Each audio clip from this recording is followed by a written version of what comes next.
Lots of characters in this show started out great and slowly got worse over time in the modern era. That's been the main consensus over the years. But every once in a while, you come across a character where fans won't even bother watching because they see its name in an episode title. I came across a comment on SpongeBob Wiki that said, "I've literally never watched any episode where she's in the show, but just from what I've heard about her, I hate her." Then there was this one on Twitter that says, "Narlene is the worst character ever written in SpongeBob." It's not hard to see that people are kinda hating on Narlene here. But is the hate train justified? So I did what any reasonable person would do. I went and watched every single Narlene episode, at least in the main show, to figure out exactly what's going on here. And honestly, it's a lot more complicated than I expected. Now, before we get into anything, we need to talk about where Narlene actually comes from, just in case some of you aren't really familiar with her. Because she's not a Bikini Bottom character, she never was. Narlene and her brother Nobby are originally from Camp Coral, a SpongeBob spin-off that we're not going to get into that conversation today, but the short version is, it wasn't exactly a welcomed addition to the franchise when it dropped. In Camp Coral, Narlene is basically the feral woods girl who lives near the camp.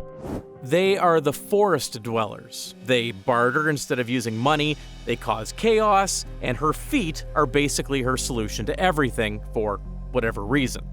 And in that setting, it works, at least contextually. A summer camp in the woods with a weird local kid lurking around the edge of the forest, yeah, that's a classic camp story. She fits in there. But then Nickelodeon decided to bring her to the main show, and that's where things get really weird.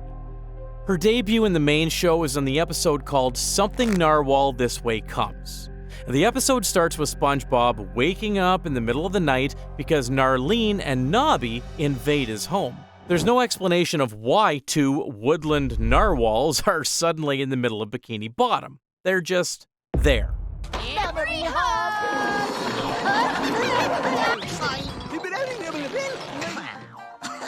And SpongeBob just welcomes them in. Turns out they're his old childhood friends from Camp Coral, which, even if you've never watched Camp Coral a day in your life, this scene already tells you everything you need to know about what this episode is going to be. Feet jokes, hillbilly gags, and gross out humor from start to finish. That's their whole thing. They also end up inviting their rowdy family over, who aren't even narwhals to begin with, which Narlene eventually realizes that most of them aren't even related to them. Before long, they've completely renovated SpongeBob's house into a stereotypical hick sanctuary and basically taken over the whole town. But as annoying as they are with every single one of their stereotypical hillbilly jokes, it's even more irritating to see that SpongeBob didn't give a single care about it. Everything these siblings do just gets Hillified, thrillified, yee-haw! Like, it just feels weird to watch, because if you think back to episodes like Can You Spare a Dime or Stanley SquarePants, SpongeBob has a whole history of struggling when someone overstays their welcome at his place. He gets irritated quickly, but he's too nice to say what he's really thinking. That tension is actually what makes those episodes funny. Here, none of that. He just nods along no matter how absurd things get. The only moment he questions any of it is when the rest of Bikini Bottom starts making a fuss about narwhals storming their city. Yikes. I think maybe it's time to ask your kin to leave, Narlene. And even then, Narlene and Nobby don't seem to really care, let alone take any responsibility for the crisis. Oh, and somehow Plankton gets involved too, because apparently their families have some long-standing rivalry, and then a hillbilly version of Plankton shows up to save the day. Yeah, it feels like it belongs in a completely different show, because it literally does. So obviously some fans really dislike this episode. The reception wasn't great, but Nickelodeon didn't seem to notice, or care, because she came back for Uptown Girls.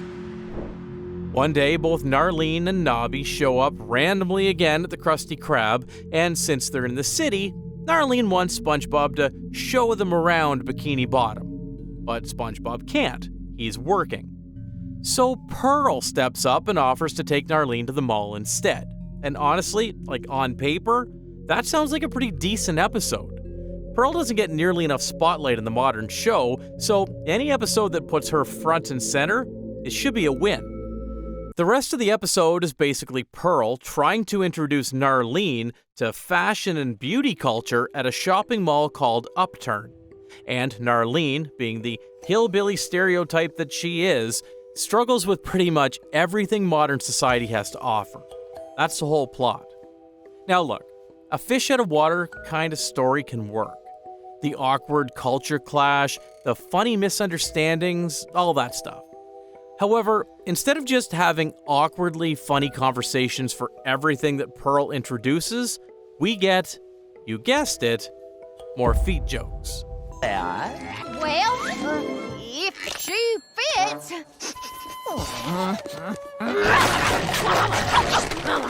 And that's not even the worst of it. Before they even get to the mall, Narlene is already collecting used chewing gum off the pavement as a souvenir to the big city, with her feet, of course. Then near the end of the episode, the story turns into the two of them teaming up to run from all Lady Upturn's guards and make the great escape. So, when I first watched this episode, two thoughts hit me almost immediately. The first one is that, why does Pearl end up liking her at the end of the episode? Think about it. Narlene doesn't understand a single thing about fashion. She embarrasses both of them in front of Lady Upturn. She basically derails the entire mall trip from start to finish, and Pearl, bratty, trend-obsessed, you have to understand the trends, Pearl, just stands up for her in the end. So what if my friend doesn't do things the way city people do? At least she's not a stuck-up snob. She even goes out of character by sacrificing her father's diamond-class credit card as bait. Pearl has no real reason to relate to Narlene, and yet the show just forces them to be besties by the end of the episode. Like SpongeBob going along with everything in the first episode, Pearl has to get a little out of character to make room for Narlene. That's already twice now that a main cast character had to bend their own personality just so Narlene could have a happy ending. Then the second thought, why isn't Sandy here instead? Sandy is a Texan scientist living in an underwater world. Pearl is a whale teenager trying to navigate modern society and fit in. If you want a story about an independent, no-nonsense woman experiencing fashion culture for the first time, that dynamic writes itself. You don't even need to try that hard. Pearl and Sandy could just carry that episode without breaking a sweat. Instead, we get Narlene at the mall, doing Narlene things, causing Narlene chaos. And that's what makes this one sting more than the first episode, honestly. Something Narwhal This Way Comes was bad, but at least it wasn't replacing anything. This one had a genuinely better version of itself sitting right there, and the writer chose not to take it. You can see the better episode so clearly that the actual one feels like a missed opportunity every single minute. But even missed opportunities don't stop Nickelodeon from trying again. In fact, this time she did find her way into a Sandy episode in Sandy Help Us. Look, Sandy is one of the most underutilized characters in the modern show. So when the season 13 finale put her front and center, I had a lot of hope, which is what the first half of the episode managed to deliver. We get to see Sandy being the old, reliable problem solver for everyone in Bikini Bottom. SpongeBob can't fix his broken alarm clock? Call Sandy. The Flying Dutchman has beef with a local witch? Call Sandy. A giant meteor is about to hit planet Earth in under a minute. Don't worry, Sandy Cheeks has got it covered. Seeing her run that little squirrel brain of hers at full throttle no matter what gets thrown at her, that's the Sandy we know. That's also the Sandy that the show doesn't use nearly enough. But even Sandy has her limits, because one of her experiments, Pecan Sandy, gets out of control and starts destroying everything. And Pecan Sandy is strong enough to beat Sandy in a karate fight and push her into a corner. So for the first time in the episode, Sandy needs help, and I'm sitting there thinking, okay, it's gonna be SpongeBob, right? He's always been the first call when things get personal. Or maybe Karen and Plankton. They're both smart enough to actually contribute something here. That'd make sense. But no, Sandy calls Narlene. And at this point, given everything we've already seen from her, you already know where this is going. Feet combat.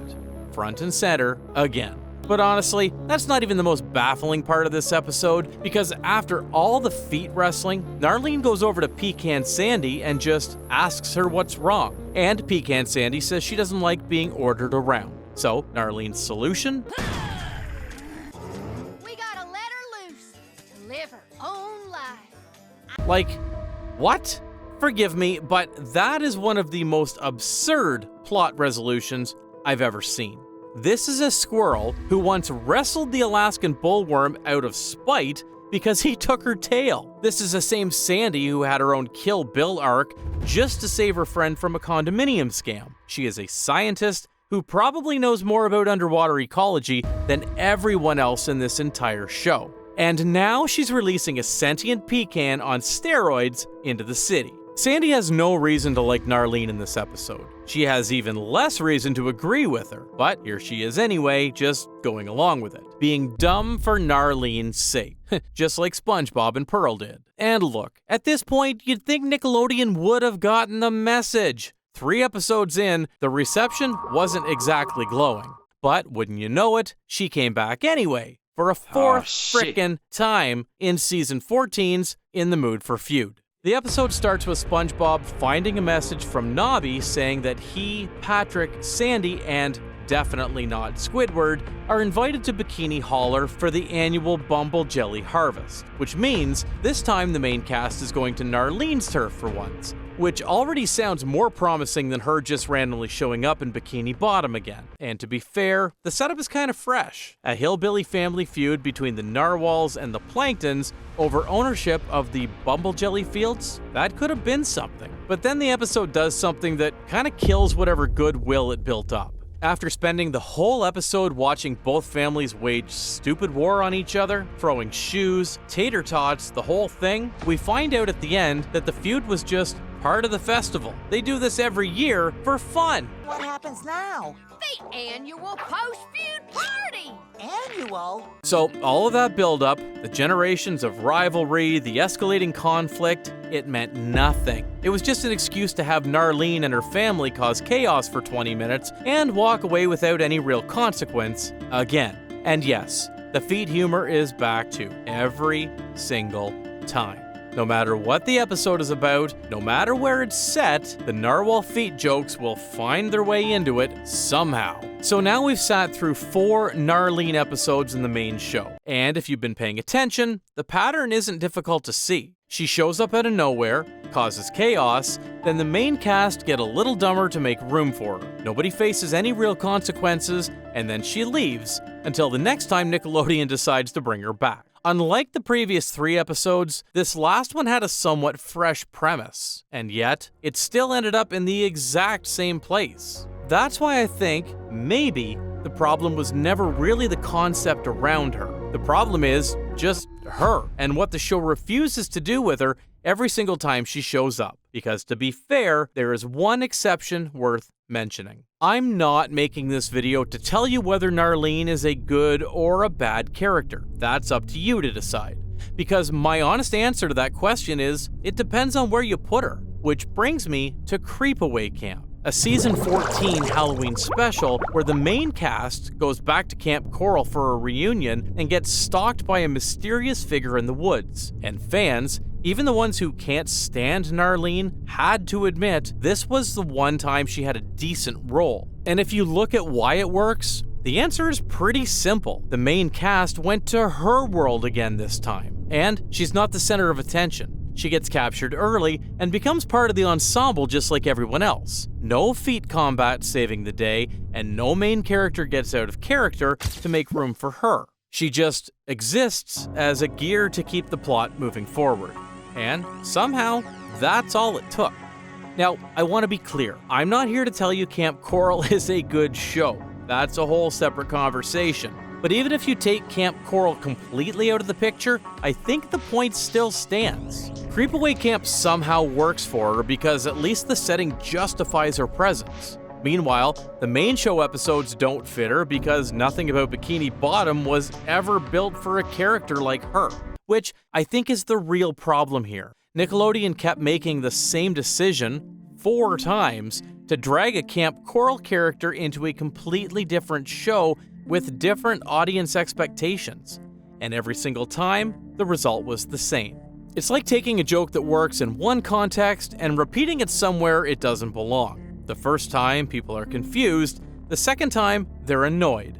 By the 4th time, they're just skipping the episode entirely, which is exactly what fans started doing. And the frustrating part is, nobody had to make that call.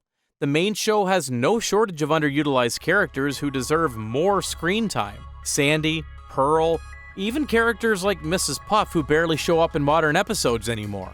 Any one of them could have filled whatever role Narlene was supposed to play in those episodes, and done it without breaking the show's own logic in the process. But instead, Nickelodeon kept reaching back into Camp Coral, kept trying to make that connection stick, kept hoping that if they put Narlene in enough main show episodes, fans would eventually come around. Well, I'm sorry to say this, but they won't. And I think deep down, Nickelodeon probably knows that too. Because if you look at where we are now, Narlene hasn't shown up in the main show for quite a while. Maybe they finally got the message. Or maybe she's just waiting for her own moment in season 16. At the end of the day, Narlene isn't the villain of the story.